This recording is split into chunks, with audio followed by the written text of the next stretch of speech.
Yemen में Houthi विद्रोहियों ने सऊदी अरब के एक बड़े मालवाहक जहाज पर मिसाइल से हमला कर दिया।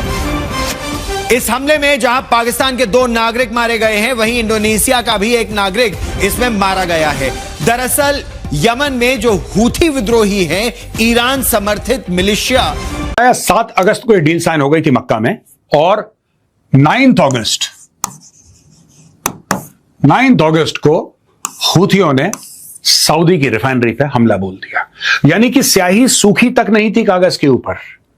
जो साइन करा था, जो डील थी मक्का वाली डिफेंस डील, उसकी स्याही नहीं सूखी थी, हूथियों ने हमला कर दिया। और उसके साथ सऊदी अरेबिया पाकिस्तान ने जो एग्रीमेंट किया है, और अगर मैं यहाँ पे ये दिखा पाऊं ख्वाजा आसिफ साहब का, उनका भी एक स्टेटमेंट इस वक्त बड़ा वायरल है सोशल मीडिया पर, और कहा यही जा रहा है उनकी तरफ से भी कि इस्लामिक नेटो बनाने की तैयारी करनी चाहिए। तो जो मक्का के अंदर ये होना है, वो ये जाहिर करता है कि इसके अंदर एक वो एसेंस शामिल करने की कोशिश की है कि जी जो प्रॉफिट के दौर में पैक्ट हुए और उनको जितने बड़े उससे वो देखा जाता है सऊदी अरेबिया के लिए, या मुस्लिम उम्मा का जो एक तस्वुर है, मैं ये समझती हूँ कि इसके अंदर एक जो मुस्लिम उम्मा का तस्वुर है उसको भी जो है वो इसमें शामिल किया गया। अक्सर इंडिया ये इस चीज को सोचता रहता है कि हमें पाकिस्तान को कुछ ना कुछ कोशिश करते रहने चाहिए कि पाकिस्तान के लिए क्या मसले पैदा हों। तो इसमें इंटरेस्टिंग चीज ये है कि पाकिस्तान ने भी इंडिया के हवाले से बहुत कुछ सोचा हुआ है, लेकिन इस हमले से पाकिस्तान की पोल खुल गई है।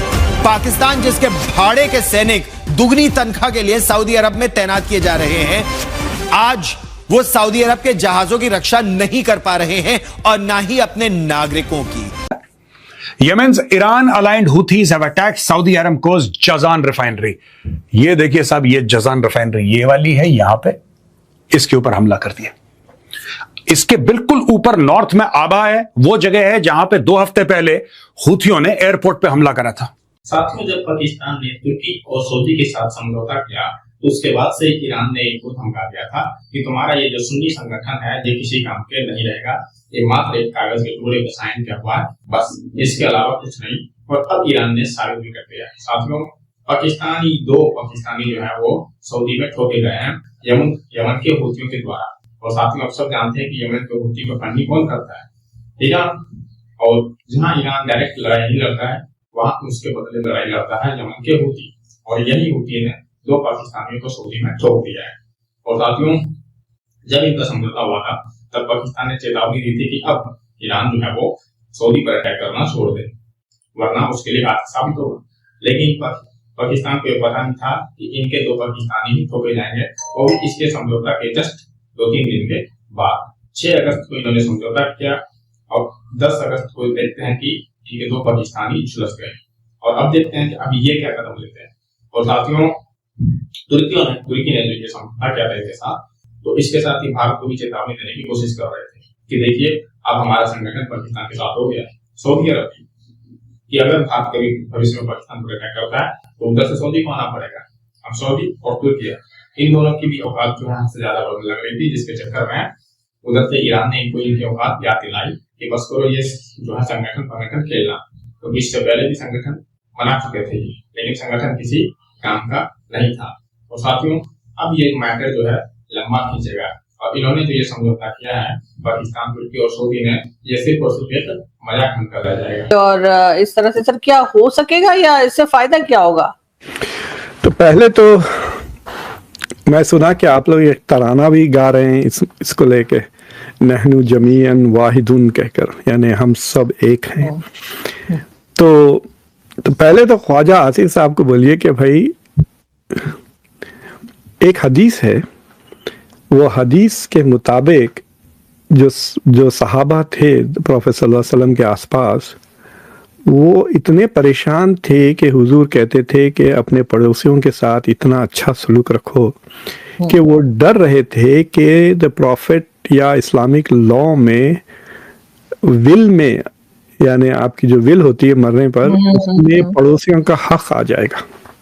They were afraid that the prophet will say जब मरोगे तो 2%, 5%, 10% पड़ोसियों के लिए भी छोड़ दिया करो। दे थॉट कि इतने ज्यादा हुकूक थे नेबर्स के। तो ख्वाजा आसिफ को कहिए कि भाई आप पहले इस्लाम को एडवोकेट करने से पहले थोड़ा पढ़ लें उसके बारे में, तो आप वो जो हुकूक हैं नेबर्स के वो अफगानिस्तान पे लगाएं। बिल्कुल बात करें ये झगड़े जो कर रहे हो, प्लस इंडिया से जो झगड़ा है आपका, डू यू रियलाइज कि India is the third biggest Muslim country. तो आप ये छोटे मोटे मुस्लिम कंट्रीज के पास क्या जा रहे हो, इंडिया के पास 25 करोड़ मुसलमान हैं। तो आप थोड़ा, आप लोगों के पास आजकल मुझे लगता है कि बच्चे पैदा करने का बुखार चढ़ा हुआ, इसलिए आगे हो गए पाकिस्तान और Indonesia. So if you want to really believe in Muslim unity वगैरह तो दिखाए ना, और यूनिटी के लिए सैक्रिफाइस करना पड़ता। If you want to be friendly with your रिश्तेदार, you will have to listen to their बकवास। Tolerate, you have to tolerate their बकवास बेसिकली। बिल्कुल, आपको अजीब अजीब बातों का बर्दाश्त करना पड़ता है, अजीब अजीब आदतें बर्दाश्त करना पड़ता है। So I think they are getting carried away कि they manage to pull this deal off. एक अफवाह फैली हुई है, और मैं साफ बता देता हूँ आपके सुनने वालों को कि ये अफवाह है और मेरे पास कोई कंफर्म इंफॉर्मेशन नहीं है, बट आई सस्पेक्ट कि इट कुड बी ट्रू।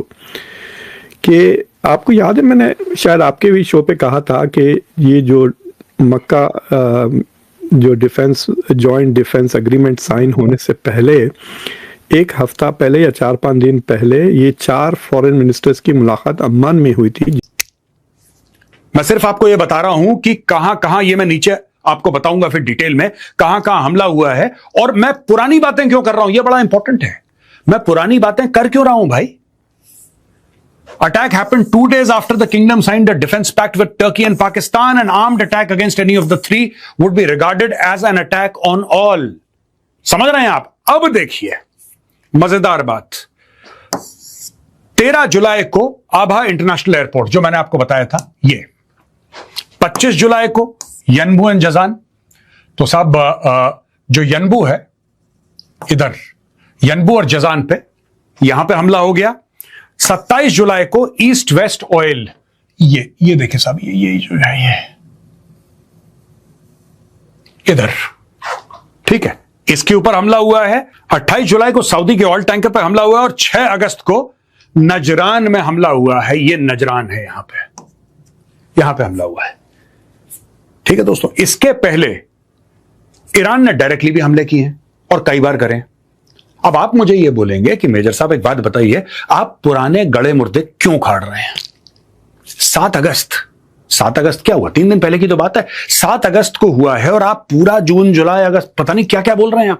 भाई साहब मैं इसलिए बोल रहा हूं क्योंकि पिछले साल 2025 सितंबर में पाकिस्तान और सऊदी अरब ने, ये जो नई डील है कुछ नहीं है, इसमें सिर्फ तुर्की ऐड हो गया है। जो नई डील है उसमें पाकिस्तान और सऊदी अरब के बीच अब तुर्की आ गया, दैट्स इट, बीच में उसको ले आए। इसके अलावा जो असल में डील हुई थी वो तो पिछले साल हो चुकी है। पिछले साल सितंबर 2025 में सऊदी अरब और पाकिस्तान ऑलरेडी ये डील साइन कर चुके हैं कि एक पे हमला मतलब दूसरे पे हमला। उसके बाद ईरान ने तो इनका तबला बजा दिया अच्छी तरीके से, इनको मार मार के दौड़ाया सऊदी वालों को।